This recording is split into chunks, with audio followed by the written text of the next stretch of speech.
I think the hidden jewel of WQED is related not only to the rich history of production, but some of the talented people that work there, some of the people that really take their jobs seriously. The on-air people are well recognized in the community, but my experience with the employees behind the camera are as rewarding. They are as dedicated to this community as the people on air.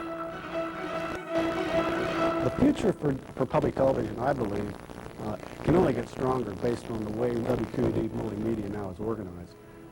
Being able to bring together all the various forms of media, we're able now to bring the world into Pittsburgh in a way that's very unique.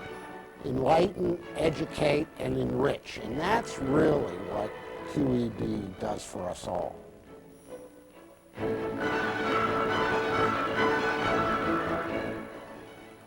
Never miss your favorite WQED TV 13 program again. Check out our new overnight schedule and stay connected 24 hours a day with WQED TV 13. We begin this evening with a conversation about his companies and his country with Sir Richard Branson. You know, my aim in life is to create the most respected brand in the world with Virgin, and you know, and not necessarily the biggest, but and by most respected, you know, that when people come into contact with any Virgin company in any field, that they, you know, feel that we've created something really special. And Joan Didion talks about her new book, Where I Was From, all about her relationship to California. It's everything I am, I suppose, and that's one reason I wanted to look at it in this book, because I came to realize that I was under a lot of delusions about the place and about the way I had grown up. And Lowell Bergman, a producer from Frontline, tells us about a new Frontline documentary on Thursday night about an al-Qaeda sleeper cell in Lackawanna County, New York. Normally when the government charges somebody with being part of al-Qaeda, being part of a terrorist group or a terrorist cell, up till now, for this case, they insist on special circumstances, so you can't interview these people.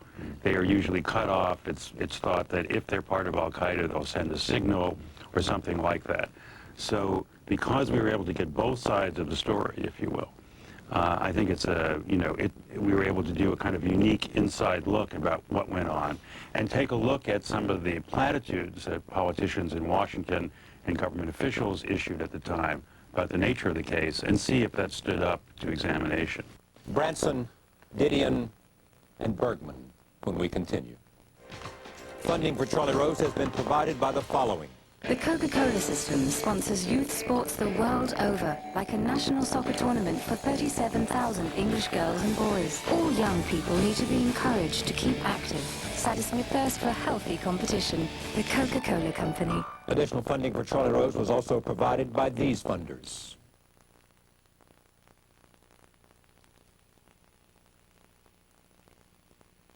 And by Bloomberg, a provider of multimedia news and information services worldwide. From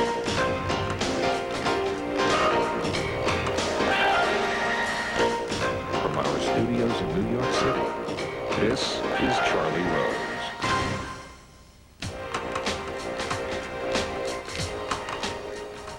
Richard Branson is here. He is the founder, chairman, and CEO of the Virgin Group, and according to a BBC News poll,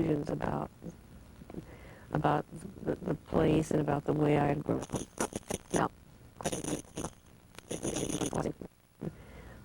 Atlantic, most recent invention designed for the U.S. market is Virgin Pulse, a new line of personal electronics. I am pleased to have him at this table. So why do you decide that you're going to launch something called Virgin Pulse?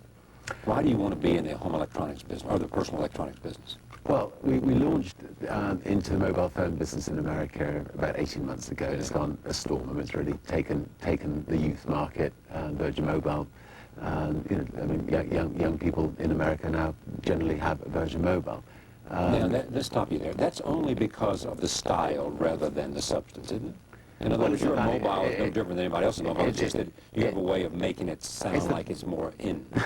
Well, the brand helps, but the actual proposition, you know, we don't make them sign contracts. You know, they can get out any time they want. They can pay as they go along. It's a good value for money, and the quality of the phones are good. But we've had fantastic distribution, and so based on the success of that, I mean, Target, who are one of the biggest retailers in America, said, look, you know, you should use your brand to go into electronics. We'll support it, enormously. We'll make sure it's, front of window displays. Let's work together on it. And so we've had the last 18 months people conceiving. All right, go ahead. Conceiving products which, hopefully will take on Sony and offer a better value for propositions. So you start off with the following. You got a great brand name, Virgin, Right. all right? I mean, records, everything, Yeah. airlines, other things. Then you have Target, it's considered by many to be one of the smartest marketeers around anywhere. And they come to you and say, we're going to give you a great idea. Not only that, we're going to give you a leg up because we're going to give you a very, very visible shelf space. Yeah, I mean, it was flattering, and it's enabled us to, get the brand launched, and then, obviously, if it works, we can then take it around the rest of the world. So it's a way of us putting our toe in the water, seeing, whether we've got the proposition right, having a fantastic display. So so once you had the idea, what did you do? You go to some lab somewhere and say, we want these products and help us make them? Well, we have a tremendous design team at Virgin anyway. So we got the design team together. We got a number of people who are great at inventing electronics together. We looked at what we didn't like about other people's electronics, what we could do differently. We went and talked to youngsters in their homes and other places about what it was with their electronics that they liked or disliked.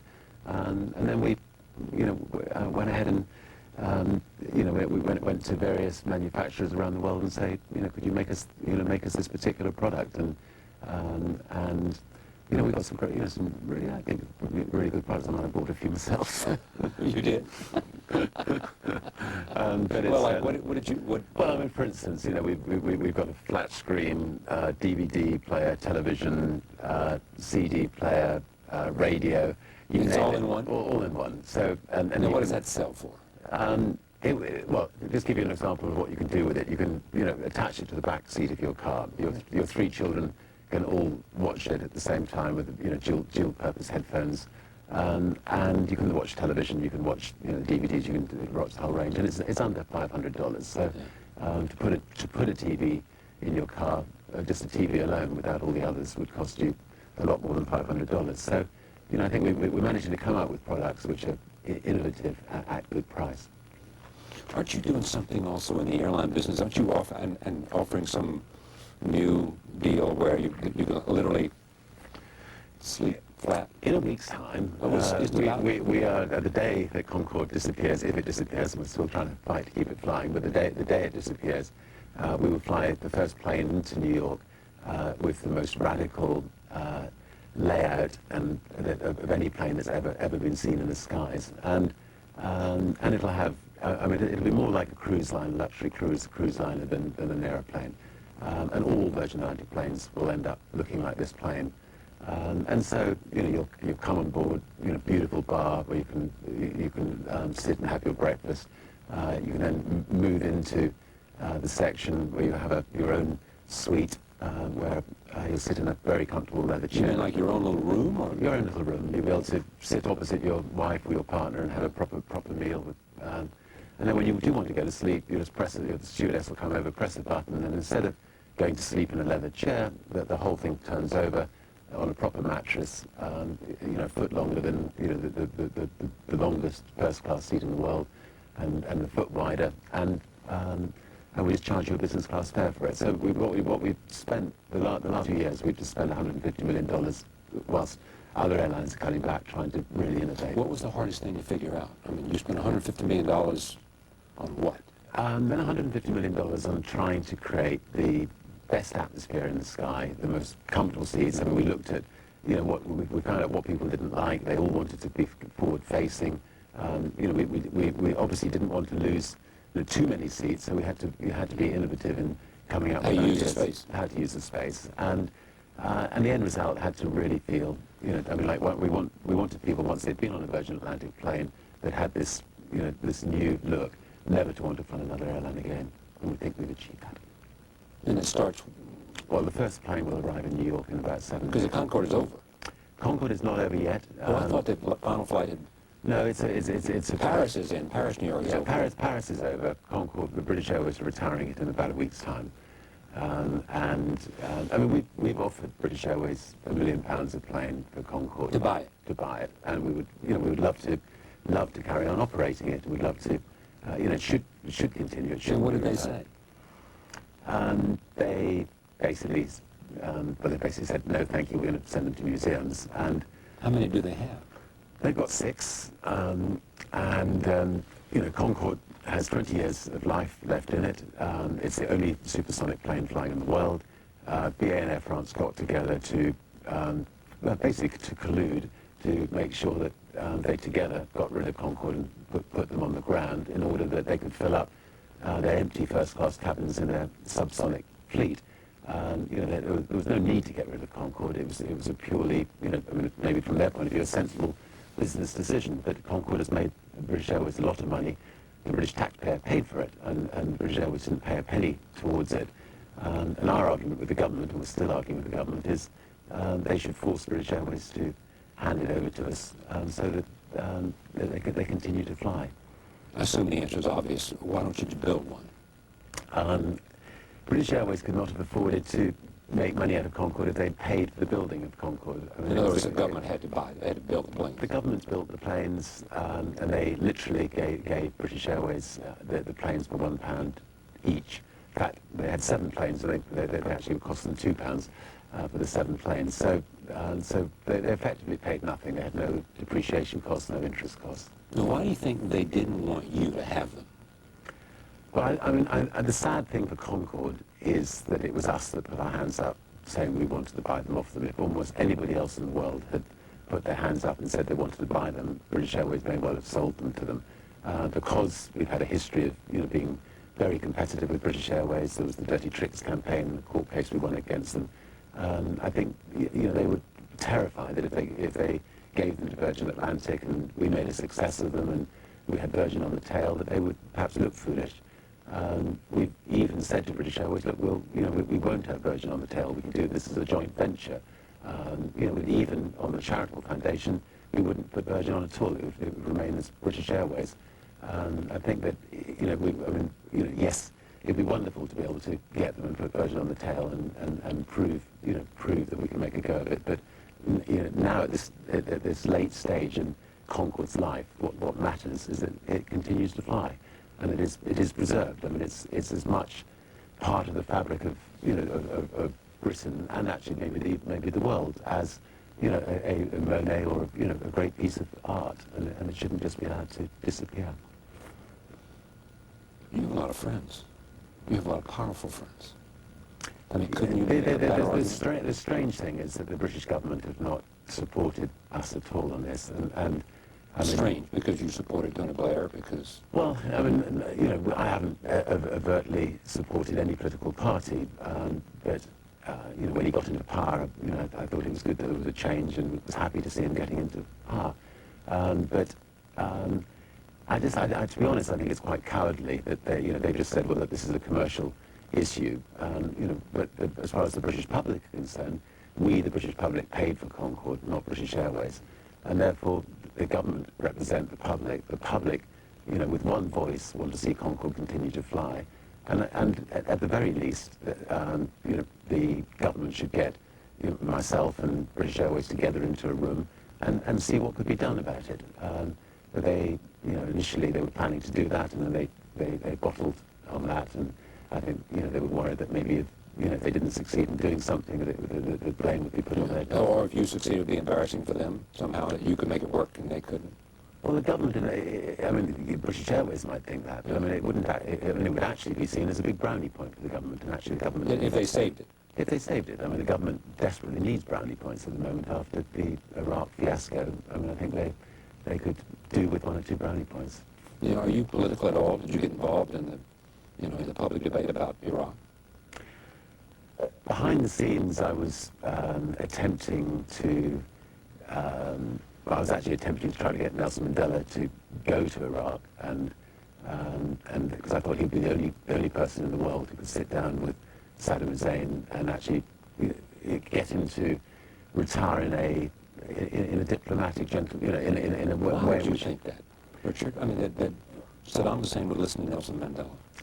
It was worth a shot, I believed, and Nelson Mandela very nearly agreed to go. I mean, we actually had a plane standing by for him in Joburg. I think that, you know, if Saddam Hussein, if Nelson Mandela could have said to Saddam Hussein, look, whatever happened, you know, a month from now, 2 months from now, you're going to be, either dead or out of a job. The Americans and the Brits are definitely going to invade. Look, you know, you come and live in Libya. They'd be willing to take you. You can step down. You can do the right thing for your people. Iraq can continue without you. A lot of people think it's wrong that you've been pushed out because you are a head of state. And I personally, Nelson Mandela, think it's wrong. And he'd come out and spoken, against what Britain and America were doing. So if anybody had a chance of doing it, I think he would have had a chance. It was worth a shot. I mean, it would have saved. No, I applaud that. I really do. I actually was at a lunch with Nelson Mandela, and of about 5 or 6 people. And he talked about, I didn't realize you had anything to do with this, and nor do I know that this, in fact, was the same occurrence. But he talked about he might go to Baghdad and talk to Saddam Hussein. Yeah. No, well, he was definitely close. And in the end, he rang up and said, look, I can't accept the fact that a head of state will be forced to be removed, and I can't actually even participate in asking a head of state to step down because I think it's wrong. Even though he was a dictator, even though he was committing the most atrocious. I mean, I'm telling you what he said to me. I mean, he, in talking to him, he would say that, the Saudis are not perfect. The Pakistanis are not perfect. The way a lot of these nations stay. There's not a lot of democracy there. Well, the way they stay in power is no different, really.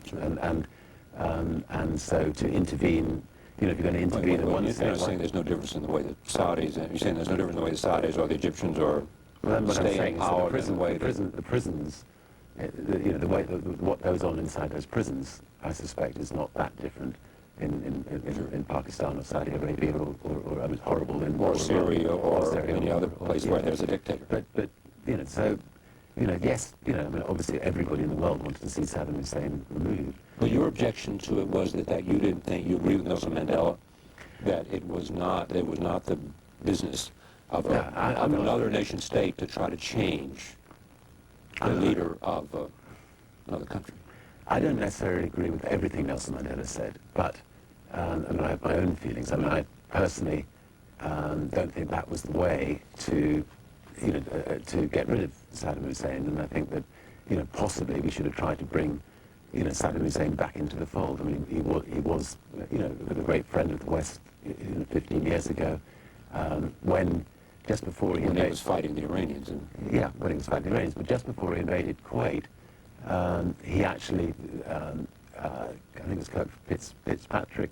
Anyway, the American ambassadoress who was in Iraq. Jean Kirkpatrick. No, but it wasn't her. She was the UN ambassador. There was someone else who was, in fact, as I remember, she was the acting ambassador. Okay. But he called her in and said that he was thinking of invading Kuwait, and America made a major mistake. They said, well, that's an Arab issue. That's a true story. And he took that as permission to invade. He then invaded. Or that America wouldn't respond. And from then on, he's become our foe. And we effectively made him a foe by making a terrible diplomatic mistake. So it would have been so much better, I think, to either brought him back in or to have assassinated him. I mean, it's just, to have gone through this bloody war and all the repercussions of it.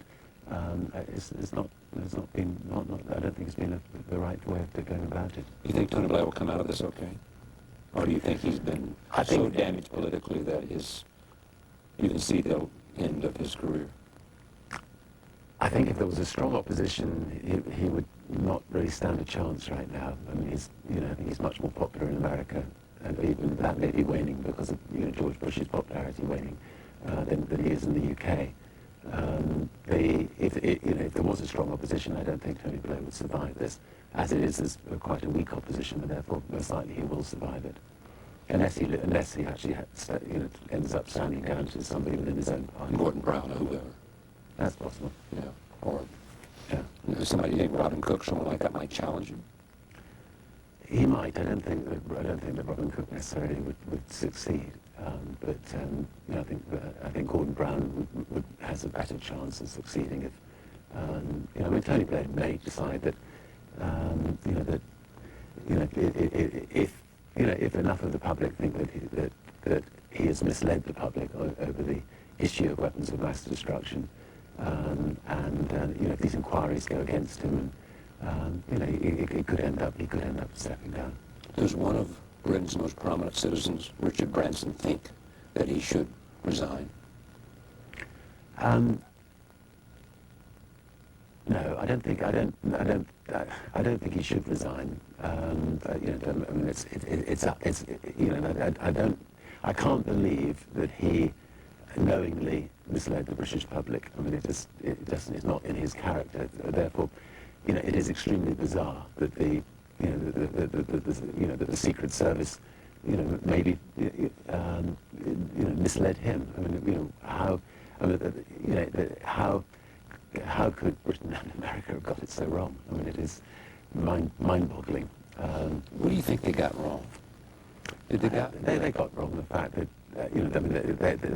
the premise of the war was the threat of weapons of mass destruction.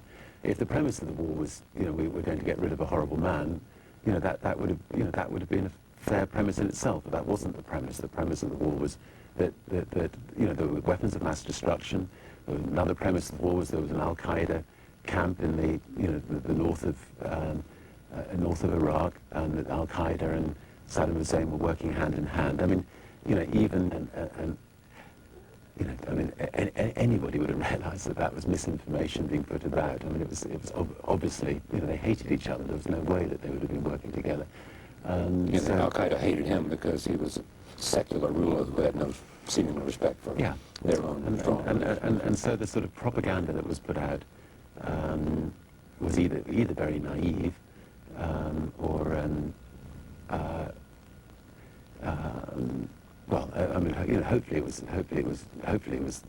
hopefully our Prime Minister was misled.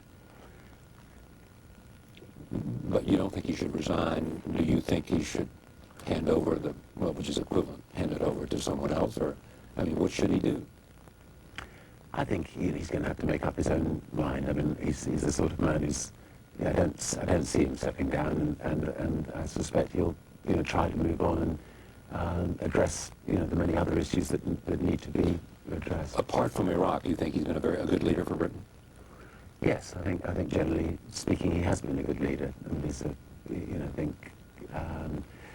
he's been distracted by what's gone on around the world. I mean, I think the decisions he made in Europe with things like Kosovo, I think were right decisions. And in other words, that was a time. The Kosovo was clearly a circumstance, and what the Serbians were doing in Kosovo and the NATO bombing was clearly an example of the appropriate and effective use of military force to bring a change in another state. Yeah, I think it was, and I just think that I think Bush was possibly blinded by just the history of the fact that Saddam Hussein had put his nose up at us. But I think the weapons inspectors were there. It was working, they should have been allowed to continue. I mean, in my personal opinion, or we should have put every single effort into trying to get rid of Saddam Hussein himself, or got him to step down, rather than going through what I think a lot of people now perceive to be a war that has created more problems and more issues than otherwise. You travel around the world quite a bit. How significant do you measure the anti-Americanism? Well, I think, what is obviously extremely sad is that after September the 11th there was enormous goodwill Exactly opposite of America. And I think if a different president had been in power at that time, one could have captured that goodwill. We could have concentrated on Al-Qaeda and concentrated on tackling terrorists all over the world. I think by the distraction of Iraq, we've created a mess for ourselves, and I'm talking about Britain and America in this, and you know, it was one step too far. It was unnecessary, and it just looked like we were, you know, going around with a big club. I think if you know, we had the sympathy of the world in our hands, and we just let the sand out of those hands, you know, I think it's going to take some, you know, a lot of diplomacy to try to get that back again, I think. You clearly know and have an interest in these matters because, I mean, you're a citizen and you care and you can articulate, you know, well your own heartfelt feelings about it. You've always, as I understand, not wanted to be involved in politics yourself. Is there a way you believe you can have an impact without being involved as a candidate yourself? Or am I wrong? Would you like to be a candidate? I'm not interested in going into politics. What I, you know, am interested in doing is, you know, seeing, you know, in what areas we can help. I mean, you know, after the invasion, you know, we had a lot of Iraqi citizens contact us, doctors, to see whether we could get, you know, urgent medical supplies out there, and we were in a position to be able to do that. And we you know, flew into Basra, and I'm, you know, I suppose in a position where I can, you know, speak out if I feel strongly about something, or make, you know, I'm able to pick up the phone to Nelson Mandela and see if I can, you know, if there's anything that can be done in situations.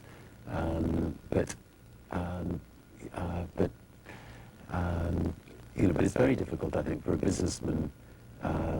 You know, I mean, Berlusconi, he's become a politician. He's also kept hold of his businesses, and terrible conflicts of interest have ensued as a result. And you know, I would have to sell all my businesses to go into politics, and I've got 50,000 people who work for me around the world, and so, you know, wouldn't plan to do that. But you know, but as a businessman, you know, I can say what I think, and sometimes, you know, sometimes that won't necessarily be good news for my business, because, you know, if you take issue with governments, you know, that's not necessarily good business sense. But it's important you say what you think, I think, in life. Bill Gates has made significant contributions in the area of medicine, immunization, and where is your principal focus of philanthropy? Well, we have a very, very small healthcare foundation relative to, you know, what Bill Gates has achieved. Well, your net worth is considerably different from his too. And basically, we're also dealing with health prevention issues. So, you know, when AIDS looked like it was going to explode 15 years ago, there was a condom company in Britain called Durex that had a monopoly, 99% of the market. They weren't advertising, they weren't advising young people to wear condoms. So we set up a charitable foundation and launched a rival condom called Mates, and spent a lot of money advertising in order to force them to advertise. So you know, we've tried to get the National Lottery in Britain, and we're trying to make sure that it's run where 100% of the profits go to good causes, and do it on a non-profit making basis. And so, you know, there are quite a lot of, you know, of different areas. In time, as I get older, you know, we've got a great team of people running the healthcare foundation. You know, I expect more of our monies will, you know, start going into it, and less of our monies will maybe go into creating new businesses and new jobs. And so it's a balancing act. But what Bill Gates has done, I mean, the idea that, you know, people can, you know, I mean, I'm always against monopolists, and I spent my whole life fighting monopolists. But, you know, the fact that he's created the biggest foundation, I think, created by any individual man ever, is truly fantastic. And that they focused it in a way that makes a real difference. I mean, not just spreading it so thin. Yeah, you know, I mean, I applaud the fact that he has chosen some way that has dramatic need. Yeah, I mean, he's chosen an individual to run it. I had the privilege of meeting the other day who used to head up the, you know, the Microsoft Canada, Cancer Foundation in America, and you know, the fact they're going to, you know, really try to see if they can cure, whole illnesses around the world. It was brilliant. How long will you run all of your enterprises? Well, I don't see it as work. I mean, I I just... know you say work is place work. Which it is, and so I suspect if I live to 100, I'll still be dabbling, and I lead a pretty balanced life. So manage to play hard and work hard, but love new challenges and will continue to challenge myself. What is your proudest achievement?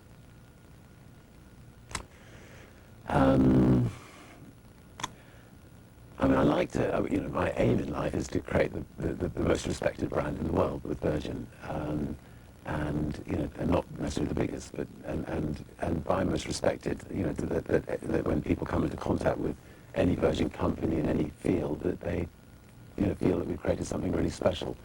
I think Virgin Atlantic, I suspect, embodies that extremely well. We've got tremendous staff who run it, and it's a wonderful experience to fly on it, and I think hopefully our other companies mirror that to a large extent. And your deepest regret? Well, I saw you do another interview with an author not so long ago, and she said quite rightfully that you just shouldn't regret anything in life. And I'm very lucky I don't. I mean, I just have enjoyed every minute. I'm sure there are things that I would do differently, but as she rightfully said, it's negative it's We're talking about counterproductive. Richard Branson. Thank you. Thanks a lot. Great to see you. Thank you. We'll be right back. Stay with us.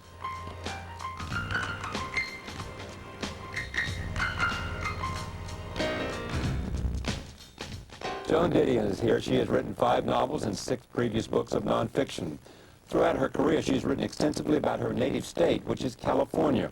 Her new book, Where I Was From, returns to the subject of California. I'm pleased to have her back at this table. Welcome back. Thank you. Let me talk about your love affair and your journey with California. Your first ancestor to head for California was?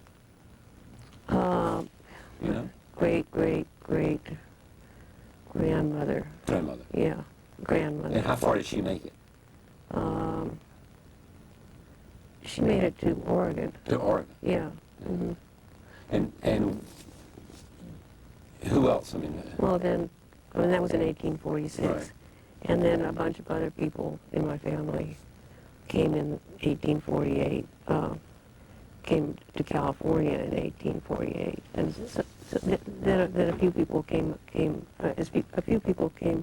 a little later. Like my father's family came, I think, in 1852. in what way are you a Californian? How has being from California shaped you?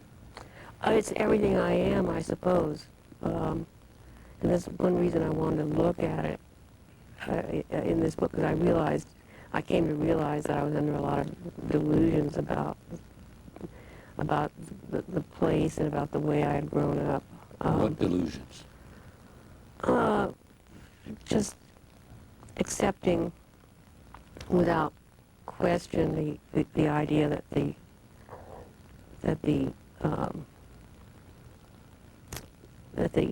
had in some way been redeemed by the crossing, that we had been That the journey to California was a passage somehow? was a redemptive experience. I mean, if you made it, if you survived. And I began to question the whole idea that this is not a very sophisticated ethical question. I began to question finally the idea that survival was an end in itself, was a worthwhile end in itself. So there were a lot of questions like that. Have we romanticized the frontier people too much? I think we have, yeah. I mean, the people who settled California were really careless. I mean, they were Careless? Careless, yeah, they were careless. It's like the British used to say about the group that came over here. Among the first settlers were Yeah. a rowdy group. Yeah. What do you think the impact of the climate is? Well, in An that, extraordinary landscape of California. I mean, if you drive from San Diego to Northern California, beyond San Francisco, it is rather remarkable vista. I think that the landscape has a fantastic effect, and has a strong effect on and a depressing effect, oddly enough, because there's no way you can live up to the landscape. There is no way you can be. The works of man mean nothing, right, against the California landscape. It is so awesome. It's so awesome, and it is so clearly it can be wrenched apart in a millisecond by an earthquake. The whole thing is just more than any person can live up to. You said about writing this book, in some way, the act of writing the book has freed me from this burden I was walking around with. I did, yeah. Burden. Were you walking around? Burden of being not living up to California, not having realized there was this. The burden that you were living with a myth about California? Yeah, there was this semi-mystical feeling that people in California had, was that they had arrived there because they had been redeemed from, and they had to now do something with this. You did not renew your driver's license, did you? I still have a California driver's license. You're not going to renew it this time. I mean, for a long time, you always renewed your California driver's license. I did, and I If you still. had a New York driver's license, you could be doing something illegal here. My California driver's license has my New York address on it. Is that right? Yes. Okay, good. But you have always renewed it because of what? I mean, there's a story. Because I just wanted it to be perfectly clear that I was from California. You did? Yeah. It was just really important. Why? I have no idea. You don't? No. Have you come to any greater awareness because you spent this book on I think I probably won't. I think I'll probably get a New York license now? now, just because I'm here. Yeah. In other words, All right. the need to identify went away. Do you feel, is this somehow freeing you from the burden of living with the California myth, but also this is your final sort of statement that I am no longer a Californian, I am something else now? I think I'm no longer. A New Yorker, not a Californian. I think it's probably more personal than that. I think it is. I'm no longer my family's child. You know. Oh. I think probably at some level that's what it was about. In other words, you... But I never think about stuff like that because I'm incapable of actually dealing with it. So I have to write these other books. All right, let's deal with it. You no longer think of yourself as your family's Well, child. I mean, no, because my mother and father are dead. Right. So I'm not. I'm no longer.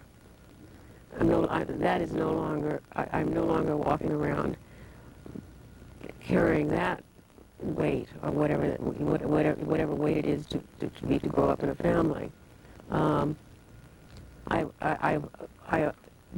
This was a way probably of working through that.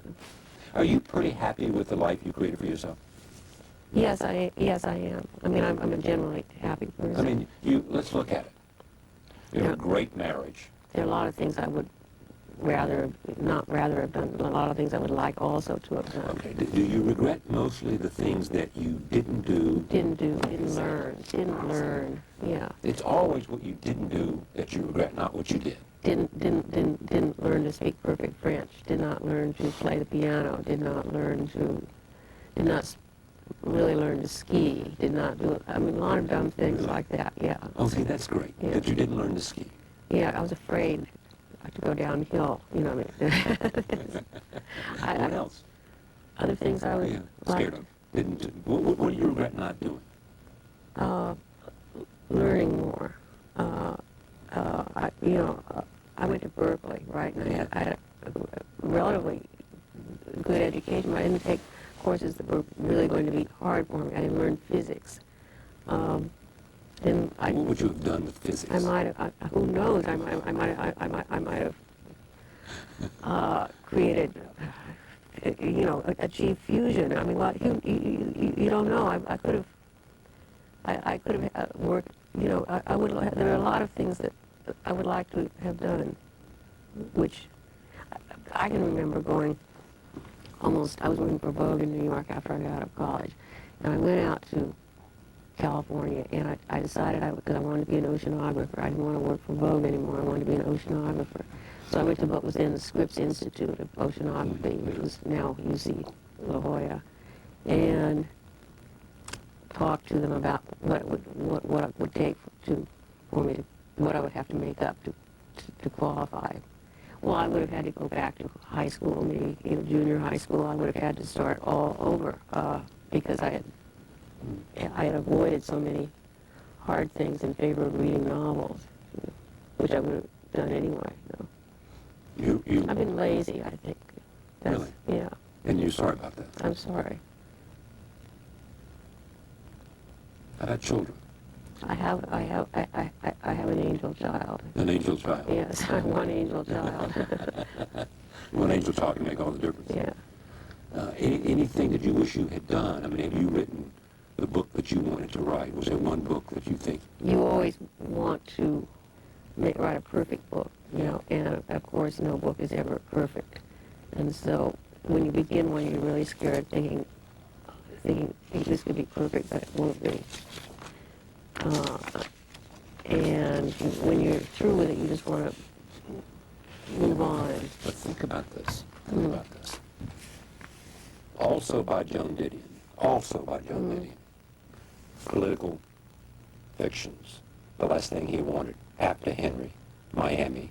Democracy. One of Your Best. Salvador. The White Album. A Book of Common Prayer. Play It As It Lays.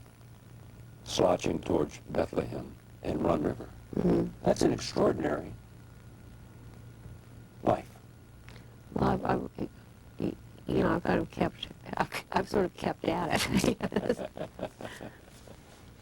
And your biggest regret is, other than things that you might not have done, anything that you wish you hadn't done?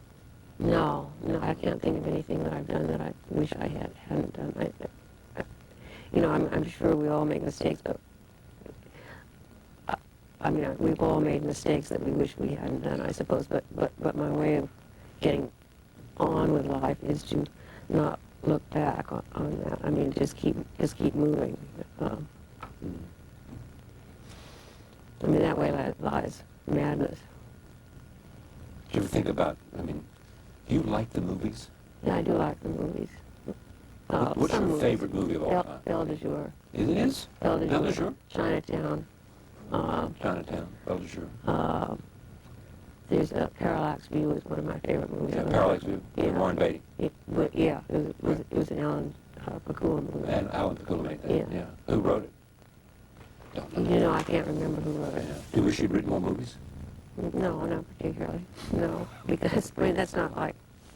I always had a good time working on pictures, but it wasn't anything you felt really personally responsible. I think this is a good time to be creative. I'm stuck with it. It's I suppose if I had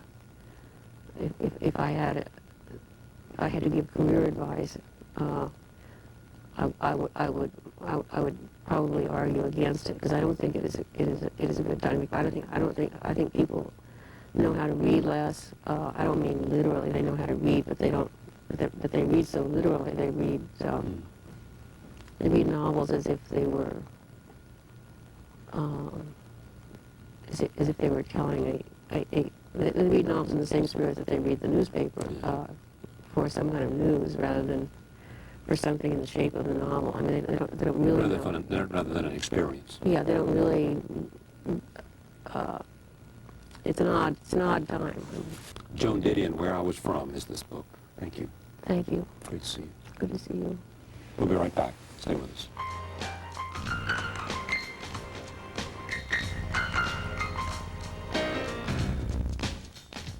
Lowell Bergman is here. He's a correspondent for Frontline and for the New York Times. His PBS documentary, Chasing the Sleeper Cell, is about 6 American citizens accused of aiding al-Qaeda. President Bush hailed their capture as a significant victory in the war on terror.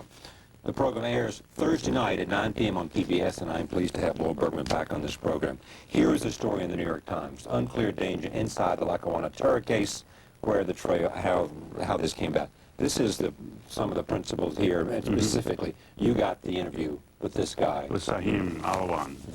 Take me to your involvement in this. I mean, how did you decide you wanted to do this story, and how did you end up with this interview, and what did you find out? Give us an idea of what we're going to see on Thursday night. Well, Frontline, the New York Times, and Dave Rummel, who was the main producer in the documentary, and Matt Purdy, who worked on the print piece, Right. we got together and discussed what could we do that would help get to the bottom of really what is the threat in the United States. Could we do a story about a case, a situation that people are familiar with, and get to the bottom of it? And we came upon the Lackawanna case last spring because it's the only case that has been adjudicated in court. People were pleading guilty. And in discussions, particularly with the FBI, we found that they were more than happy actually to cooperate and talk about the case because they saw it as a great achievement. So the People in the FBI were happy to talk about it. Oh yeah, and we have FBI officials ranging from the former head of the Counterterrorism Division, Dale Watson, to the case agents involved, to the special agent in charge, and others talking both in print and on camera, along with, it turned out, Mr. Alwan in the end, who was willing to talk. And what was unusual about that, because I've done other stories in this area, is that normally when the government charges somebody with being part of Al-Qaeda, being part of a terrorist group or a terrorist cell, up till now, for this case, they insist on special circumstances, so you can't interview these people. They are usually cut off. It's thought that if they're part of Al-Qaeda, they'll send a signal or something like that. So because we were able to get both sides of the story, if you will, I think it's we were able to do a kind of unique inside look about what went on and take a look at some of the platitudes that politicians in Washington and government officials issued at the time about the nature of the case and see if that stood up to examination. What are they willing to admit to, and what are they saying is simply not true? The defendants are saying, yes, we went to an Al-Qaeda camp. And we, in fact, met. Mr. Alwan met Osama bin Laden three times. That they went for military training, that they went because they thought that they were learning a form of Islamic practice, if you will, that included learning how to defend Muslims from attack, and that once they got there, they realized that this was a big mistake.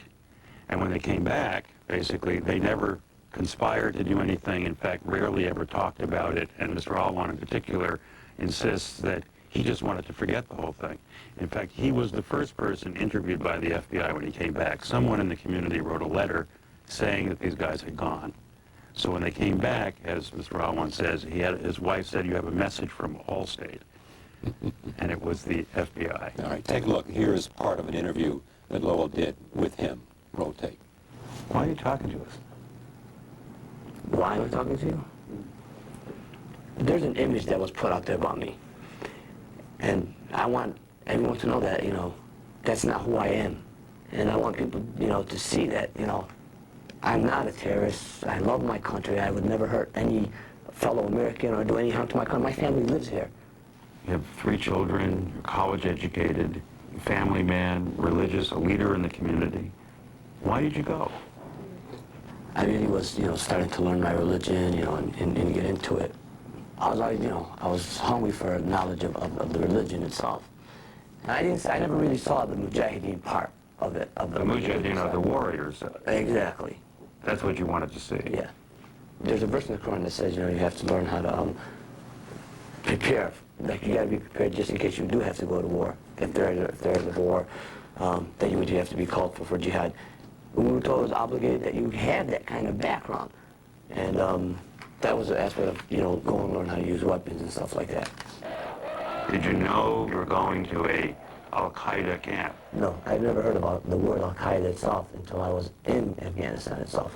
Do you believe that after he came back, that he wanted nothing to do with terrorism? He wanted nothing to do with Al-Qaeda's, whatever their ambitions were, and he just wanted to forget about the whole thing? Well, based on our reporting, the government, I think, would agree that they had no evidence that any of them, and Mr. Alwan in particular, was plotting to do anything.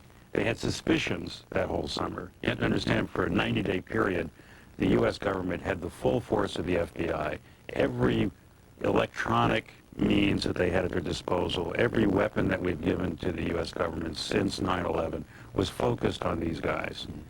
And they were unable to come up with any action that they were taking, any conspiracy of any kind. They had suspicions, there were emails, there were interpretations of things that were said, but nothing was going on. And they were taking no instructions from anywhere to do anything that was against the national security of the United States. Not that in the end they could determine had any substance at all. What's the significance of this then? I think it led us to the conclusion that the war on terrorism is a very subtle, complex situation when we look at what we think may be happening here in the United States.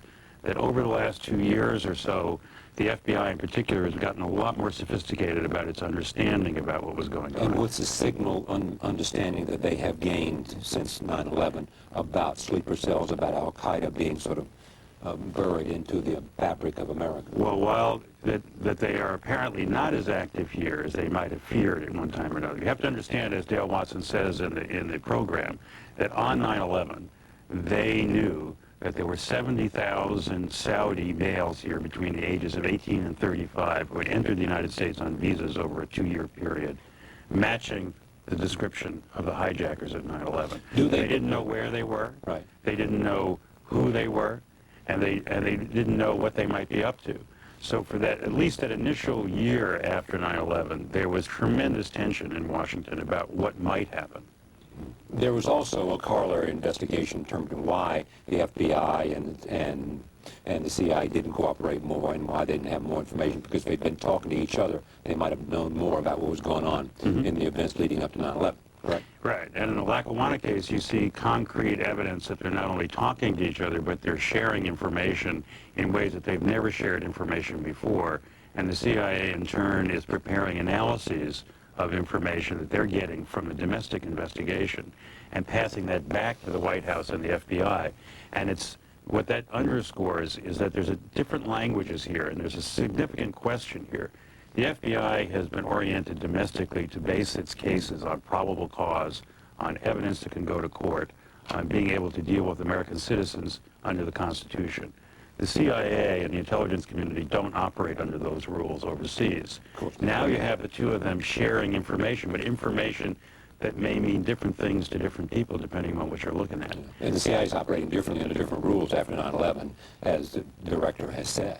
You know, I mean, they took the gloves off. Well, and in this case, we see at the end of the process that the ringleader, Mr. Derwish, and that's a pretty rare photo we managed to get of him. This is the guy here. Right, the ringleader, the person with the connections to Al-Qaeda. Recruiter for Al-Qaeda. Right, that Mr. Derwish is the person, one of the 6 people in a vehicle in Yemen on November 3rd, 2002, that's hit by a Hellfire missile launched by a Predator aircraft over Yemen. Right. That's an American citizen who's been killed overseas in our war against terrorism, as unique as far as we know, and a potential defendant in a criminal case in the U.S. Yeah.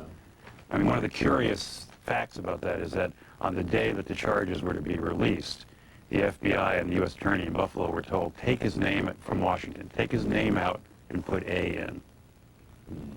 What do they believe now that not only the level of penetration of Al-Qaeda into the United States is less than they might have imagined, but that the threat is less than they might have imagined? Well, I can't speak for the FBI in terms of the level of the threat. I think that they would say that they have a much better handle on who's here. Right. And that the monitoring of individuals is being done today in ways that wasn't being done in the past. And if anybody's at a flight school, training school, they'll know instantly. I would think flight schools are particularly sensitive, but you know they still don't know. It's a situation where, because we have an open society, it's extremely difficult to say who's here, who isn't here, although it's getting a lot easier in certain ways because of the powers that they do have now. And the more powers that they're gaining with Patriot Act and other things. Right, but again, when we were looking at the Patriot Act, which was put into place here, and they'll say publicly that it was used, the information sharing aspects of the Patriot Act and the Attorney General guidelines that came down afterwards were used on a practical level here in this case. And they say it's essential to this case. We didn't see any abuse. We couldn't detect any abuse of that. But one of the things you do see in Lackawanna subsequently today is that there are criminal cases developing, some of them already charged, which in part developed out of this counterterrorism investigation, and that's new. That wasn't going on for 25 years. How much discrimination against Muslims may be going on because of the fear of Al-Qaeda? Well, in this case itself, Of course, one of otherwise- the agents involved, who is credited in Buffalo with breaking the case, was a man named Gamal Abdel Hafiz, one of the rare practicing Muslim FBI agents. He's credited with getting the confession that broke the case in an interrogation he did in Bahrain. He was fired by the FBI. Fired? And Why was he fired? well, he was fired apparently on having to do with the charges made by an ex-wife having to do with some civil suit and so on. But his name became prominent because FBI agents had complained, and complained publicly to the media after 9/11, that he was a recalcitrant agent. And so a whole controversy began on the O'Reilly show on ABC News about him when he was over in Riyadh, and he's eventually fired. And so as a precedent within the FBI, that's not a great precedent, because you can find many agents, many supervisors in the FBI who say, this was a guy who was really valuable. Was O'Reilly for him or against him? Against him without ever talking to him. Lowell Bergman from Frontline.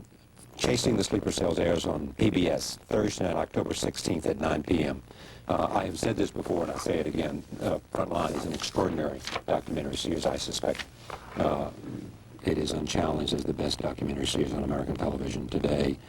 This is another example where they're out doing stories that have to do with solid work, uncovering things that we ought to know more about. Thank you for coming. Thank you. Thank you for joining us.